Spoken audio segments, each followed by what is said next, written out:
Bismillahirrahmanirrahim. Rekan-rekan, apa kabar? Alhamdulillah saya bisa menyapa rekan-rekan lagi untuk bersama-sama belajar mencari ridho dan perkenan Tuhan melalui jalur ilmu dan kesabaran. Rekan-rekan, pada bagian yang keempat ini kita akan bahas hal yang lebih pragmatis dari hasil belajar kita mengenai filsafat etika di 3 paparan sebelumnya. Yakni kita akan mencoba mempelajari kode etik arsitek. Sebelumnya, sudah kita bahas bahwa ketika disebut kode etik, artinya kita sudah menurunkan etika profesi arsitek ini ke dalam butir-butir kesepakatan suatu komunitas. Jadi memang itulah poin yang membedakan antara etika profesi dan kode etik profesi.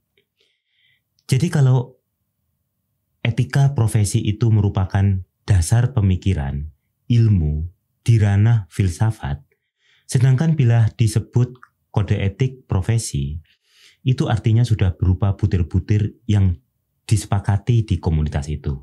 Artinya sudah menjadi hukum positif dalam lingkup komunitas. Sekarang, bila sudah menjadi kesepakatan di sebuah komunitas, apa yang diharapkan dengan adanya sebuah kode etik? Idealnya sebuah panduan moral dapat meningkatkan kualitas moral. Artinya kode etik sebagai panduan etika dapat membuat anggota komunitas memiliki standar moral yang membaik dari satu waktu ke waktu. Ultimate goal-nya adalah anggota komunitas menjadi pribadi-pribadi yang lebih mulia.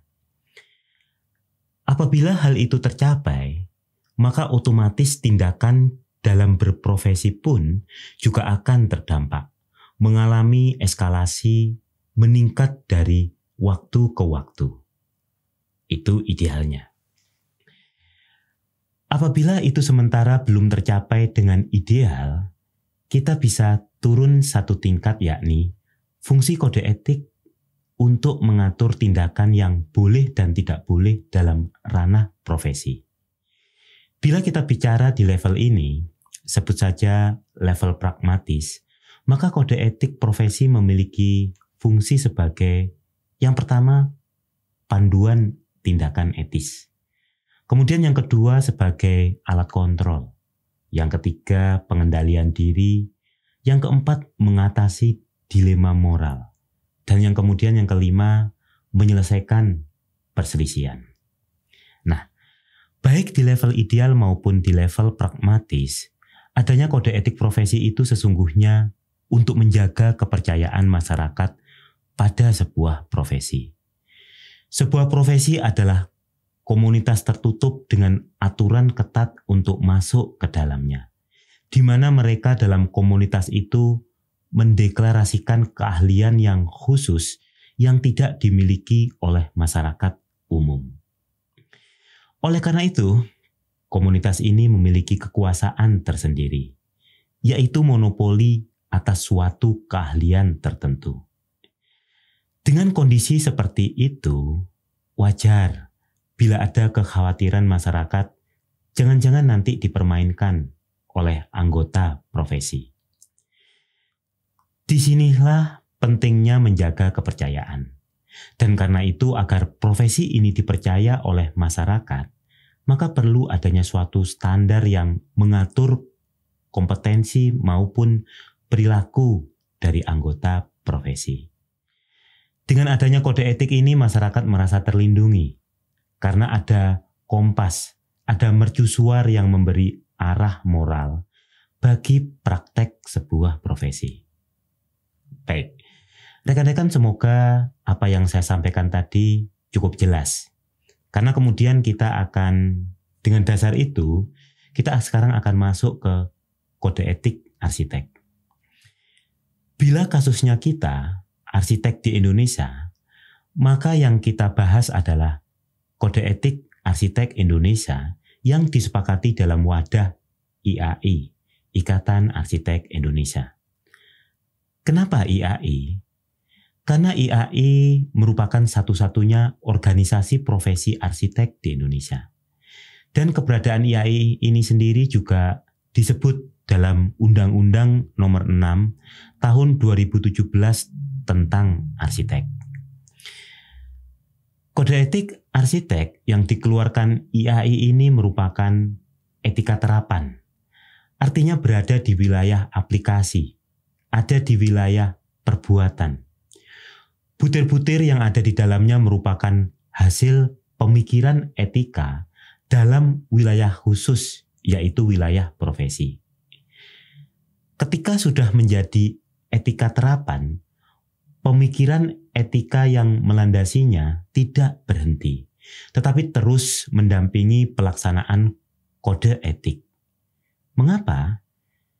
Karena zaman berubah, situasi beragam, dan pemikiran berkembang, dan karena itu etika terapan seperti kode etik arsitek harus selalu mengalami peninjauan, penyesuaian, dan revisi terkait hal-hal tersebut di atas. Rekan-rekan, kode etik arsitek IAI mengalami perkembangan dari waktu ke waktu dan terakhir dibukukan pada tahun 2007. Kebetulan saya ikut dalam proses pembahasan itu, tapi tentu saja saya masih sangat junior di antara para sesepuh IAI waktu itu seperti Pak Ahmad Nukman, Pak Sandi Siregar, Pak Sidarta, Pak Adi Mursid, Pak Han Awal, Pak Pamuncak, dan seterusnya.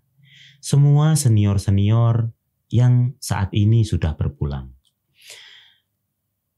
Saya bersaksi bahwa beliau-beliau di Dewan Kehormatan dan Dewan Keprofesian waktu itu menggodok kode etik ini dengan sungguh-sungguh. Dan bila kita hari ini membahas kembali kode etik itu dengan kritis, bukan dalam arti menafikan kesungguhan beliau-beliau dalam menyusun ini, tetapi sebagai fenomena yang sangat manusiawi bahwa hukum manusia tidaklah kekal. Dan tentu perlu penajaman ketika zaman dan situasi berubah.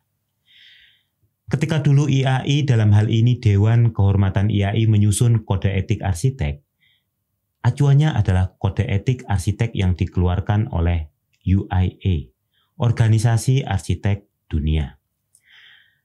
Karena itu sistematika yang digunakan pun sama. Ini saya sadurkan kedua kode etik itu. Yang sebelah kiri merupakan kode etik arsitek yang dikeluarkan oleh IAI pada 2007, sedangkan yang di sebelah kanan adalah kode etik dari UIA yang terakhir diupdate pada tahun 2017. Jadi memang kalau dilihat dari sistematika itu, kode etik arsitek IAI memang terjemahan dari kode etik UIA. Hanya saja pada prinsip keempat di IAI dibagi dua, bagian kewajiban terhadap sejawat dipisahkan. Kalau melihat ini, kita jadi teringat pada kode etik arsitek Amerika yang dikeluarkan oleh AIA. Bahkan kalau di AIA, American Institute of Architects, ditambahkan juga prinsip yang keenam, yaitu kewajiban terhadap lingkungan. Prinsip terkait lingkungan ini sebetulnya juga ada di kode etik UIA. Hanya saja dimasukkan pada prinsip kedua, yaitu obligation in the public interest. Sedangkan bila di kode etik IAI dimasukkan dalam kaidah dasar 1, yaitu kewajiban umum. Rekan-rekan sekalian, sekarang kita akan mendemonstrasikan apa-apa yang sudah kita pelajari di tayangan pertama dan kedua untuk membedah kode etik kita. Dari apa yang sudah saya sampaikan dari awal, mulai dari memetakan pengertian etika sampai dengan perkembangan filsafat etika, kita melihat bahwa sebenarnya tidak semua butir-butir itu adalah tuntunan etika, tuntunan moral. Beberapa lebih kepada standar praktek arsitek. Beberapa merupakan aturan organisasi.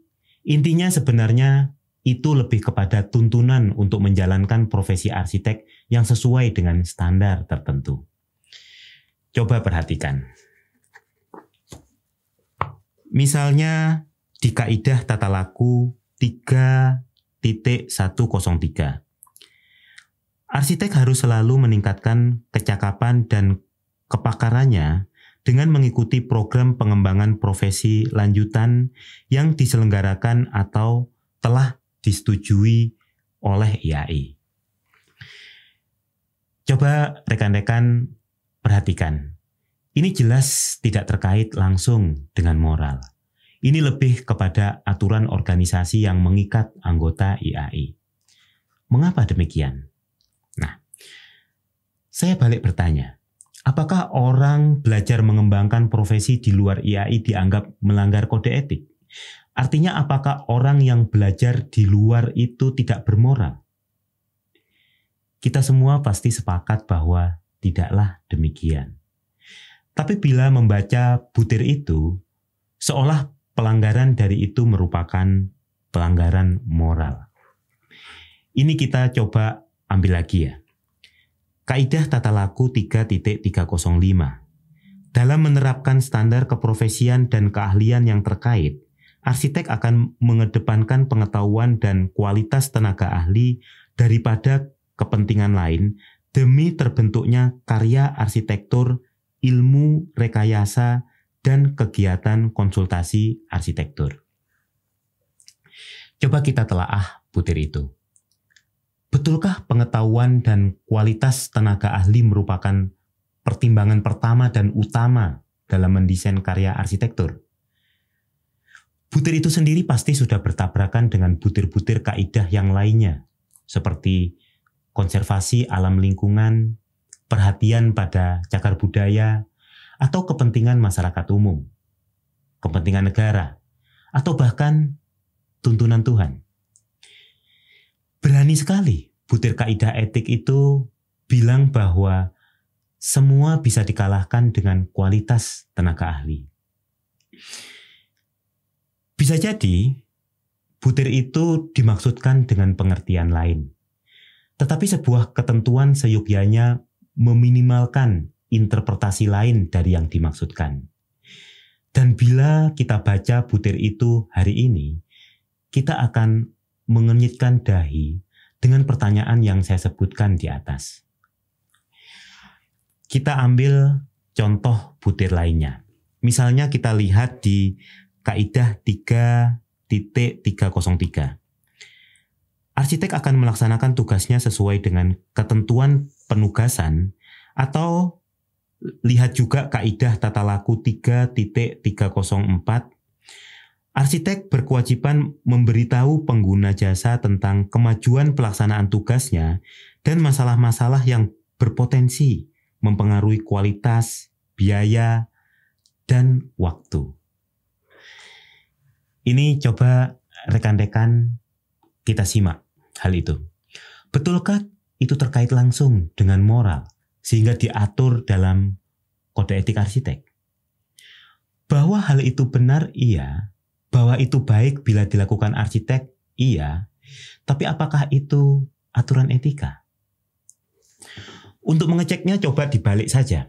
Apakah orang yang lalai tidak memberitahukan kemajuan pekerjaannya merupakan orang yang tidak etis? Artinya orang yang tidak bermoral. Memang sepertinya itu merupakan terjemahan dari kode etik yang dikeluarkan UIA. Kalau di UIA hal itu ada di prinsipal yang ketiga, ada di butir 3.11. Tapi menjadi pertanyaan besar, apakah ada keharusan kita mengadopsi kode etik yang dikeluarkan oleh UIA itu? Saya kasih tahu rekan-rekan bahwa jawabannya adalah tidak. Kita tidak harus menerjemahkan kode etik dari UIA itu untuk kemudian kita jadikan kode etik kita mentah-mentah. Tidak. Amerika, Inggris, Australia, Singapura, Kanada, semuanya. Tidak ada yang membuat kode etik arsitek mereka dengan menerjemahkan kode etik UIA itu. Bisa jadi kita satu-satunya negara di dunia yang melakukan itu. Kita satu-satunya negara yang sangat patuh. Rekan-rekan, seperti yang saya sampaikan tadi, item itu, butir yang tertera dalam pedoman itu tidak salah. Baik bahkan, tapi apakah itu ranah etika? Apakah itu berkaitan dengan nilai moral secara langsung? Anda pasti setuju dengan saya bahwa itu adalah tuntunan berpraktek sebagai arsitek. Dan banyak dari butir kode etik kita yang sebetulnya adalah tuntunan praktek arsitek atau peraturan organisasi, bukan pedoman etika. Tidak terkait langsung dengan persoalan moral. Istilahnya adalah amoral. Rekan-rekan ingat ya, pengertian amoral yang sudah kita bahas sebelumnya. Bila persoalannya seperti itu, maka ada baiknya kita mempertimbangkan untuk membuat pedoman praktek arsitek terpisah dari kode etik arsitek. Sehingga kerancuan seperti itu tidak terjadi. Tentu saja, sekali lagi, saya tidak dalam rangka menyalahkan senior-senior yang menyusun panduan tersebut. Karena beliau-beliau mendasarkan pedoman tersebut pada referensi UIA yang kebetulan isinya memang demikian, yaitu tidak jelasnya pembedaan pedoman etis dan pedoman praktek arsitek. Rekan-rekan, bila kita perhatikan, kondisi demikian tidak hanya terjadi di arsitek. Di berbagai bidang dan sektor lain juga demikian. Coba perhatikan bila ada polisi yang salah menerapkan prosedur, maka dia akan dihadapkan pada sidang kode etik juga. Atau misalnya ada anggota DPR yang tidak menggunakan produk dalam negeri misalnya, dia bisa diajukan ke sidang kode etik yang dalam hal ini dilaksanakan oleh MKD. Dan demikian juga contoh-contoh yang lainnya, Anda bisa memperoleh contoh seperti itu di banyak tempat. Maksud saya, kita baik di komunitas arsitek maupun di luar, sebaiknya lebih presisi untuk membuat pedoman tindakan. Ada pedoman tindakan profesional dan ada pedoman tindakan moral. Dua hal yang sebaiknya dipisahkan. Kita kembali ke kode etik arsitek IAI. Dari sistematika yang ada di sana, memang kita mendapati bahwa kode etik itu dibagi menjadi 3. Kaidah dasar, standar etika, dan kaidah tata laku. Kalau melihat sistematika penulisannya, seolah kaidah tata laku merupakan bagian dari kaidah di atasnya. Cara penyusunan, cara penulisan, maupun penomoran menunjukkan hal tersebut. Tetapi anehnya, satu kaidah tata laku juga bisa merupakan penerapan dari beberapa kaidah dasar.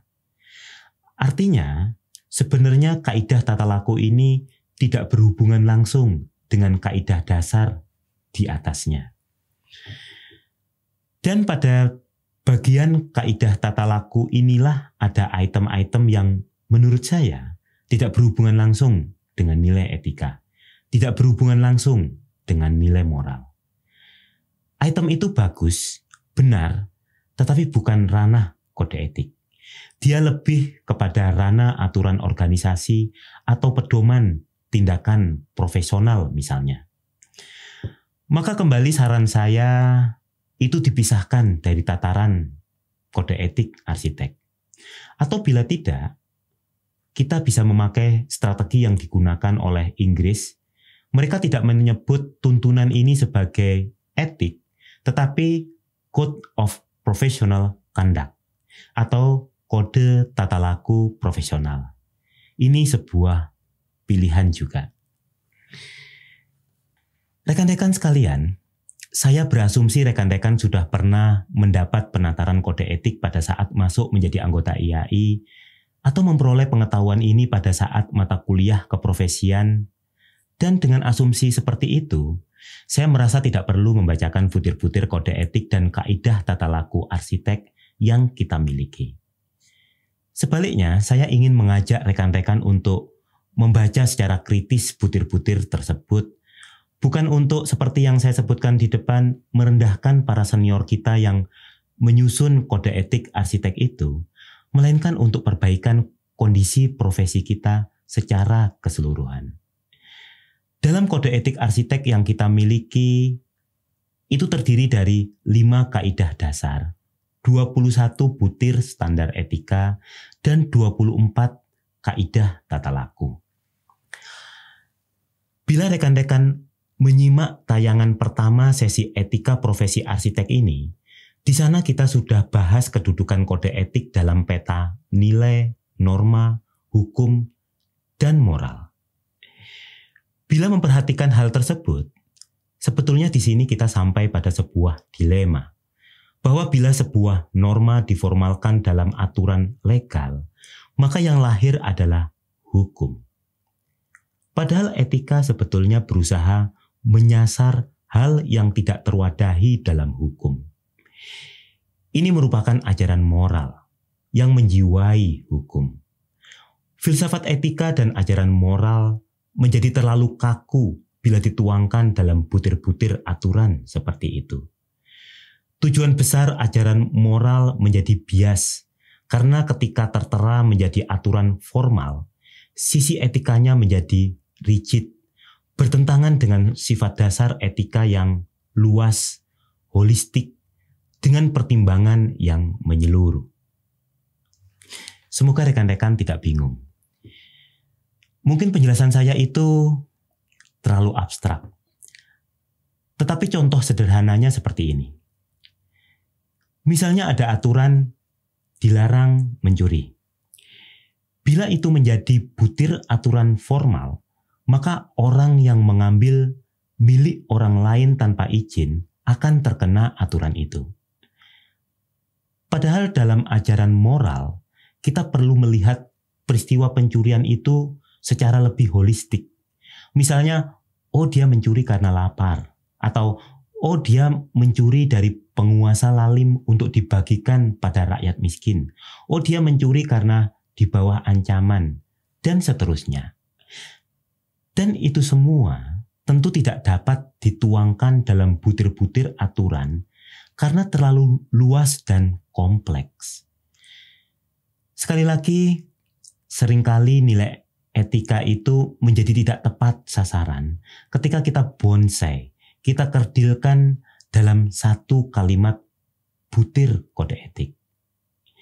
Rekan-rekan jangan lupa, seperti yang saya sebut tadi, tujuan utama ajaran moral adalah membuat manusia lebih baik.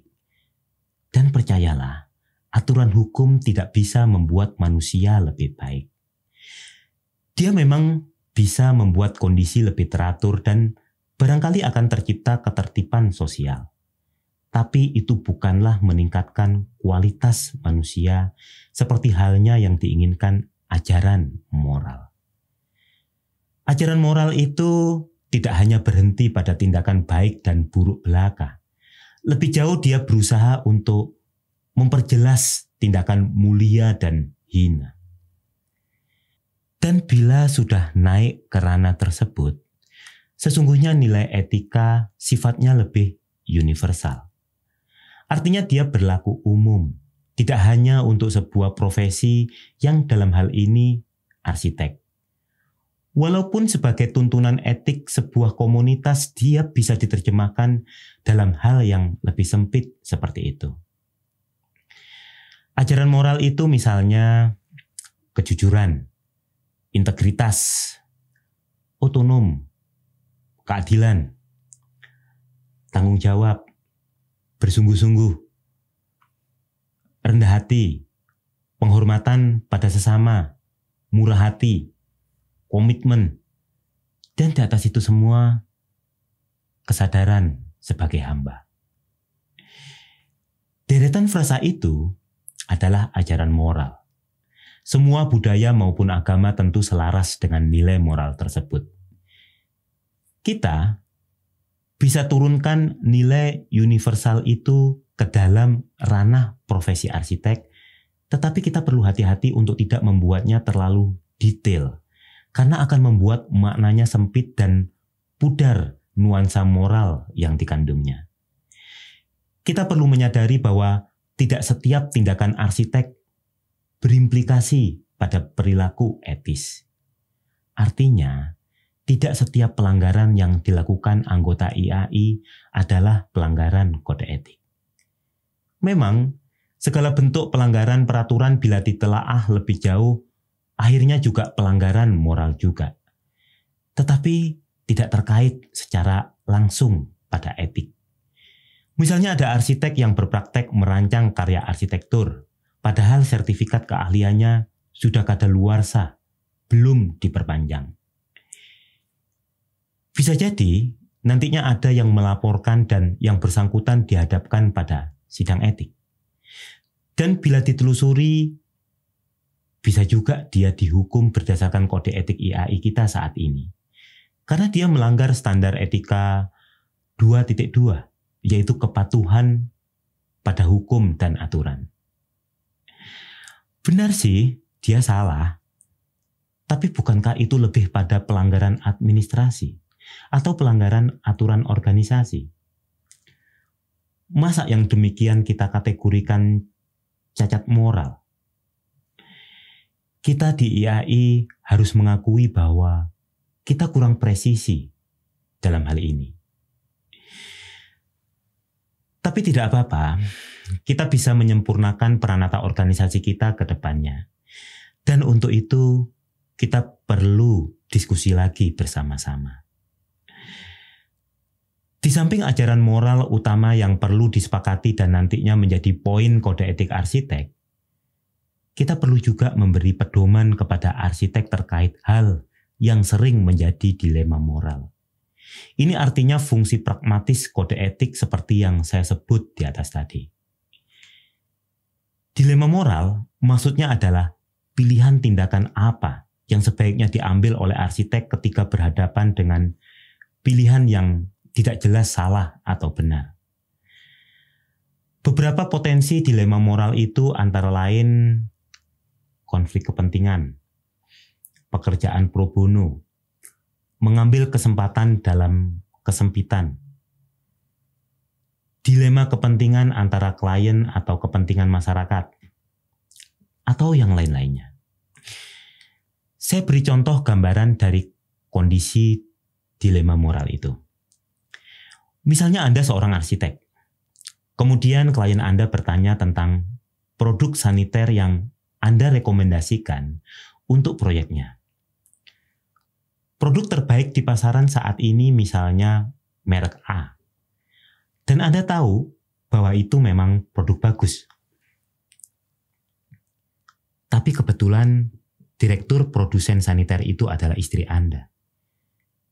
Nah, apakah bila Anda merekomendasikan produk itu merupakan pelanggaran etika? Ini yang disebut konflik kepentingan. Dan itu bagian dari dilema moral. Anda perlu pedoman untuk mengambil pilihan dalam situasi seperti ini. Masih banyak lagi contoh dilema moral dan bagaimana peran kode etik memberi petunjuk moral dalam memilih tindakan yang diambil. Tapi untuk kali ini kita cukupkan itu dulu.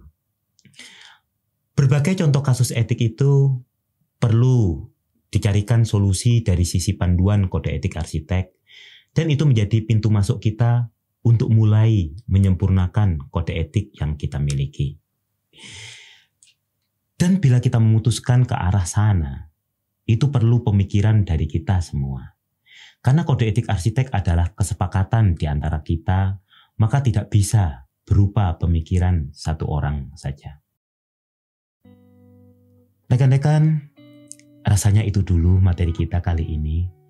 Sebelum pamit, menarik bila menyitir Thomas Fisher yang dia tulis sebagai penutup bukunya Ethic for Architect. Dia sampaikan bahwa kita tidak bisa menolong orang lain mencapai kehidupan yang baik jika tidak bisa mempraktekkan hidup yang baik itu pada diri kita sendiri. Baik rekan-rekan, demikian tayangan kita kali ini. Kembali saya titip salam untuk Anda dan orang-orang terkasih Anda. Sampai bertemu kembali insya Allah. Wassalamualaikum warahmatullahi wabarakatuh.